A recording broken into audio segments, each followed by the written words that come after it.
Yes, good morning. Morning. Yes. Mushegethea hapo nyuma ulikuwa umenisema kwa bwana principal kadhani ati nitafutwa kazi. Ati juu nakuja wakati wa PE na wakati wa short breaks. Yes, kitu nataka kukwambia we are under the same employer. Yes, bwana principal hawezi niambia kitu. Okay. Hesabu is a very important subject.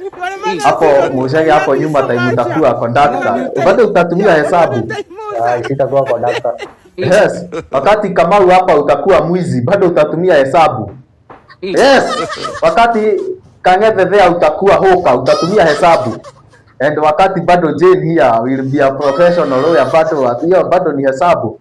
That's why I'm a teacher. Hesabu is a very, wezi ignore hesabu. Na ndio maana pale kwa ile education will pale nje unaipata iko katikati. Yes, it is the key subject. Yes, to unlock your future. Kwa inaingilia wapi na wanahesabu mwalimu? Hesabu it's the key subject. Hata pastor bado anatumia hesabu ku count nini sadaka. Na polisi. Pia polisi anatumia hesabu. Mimi nitakuwa polisi. Okay.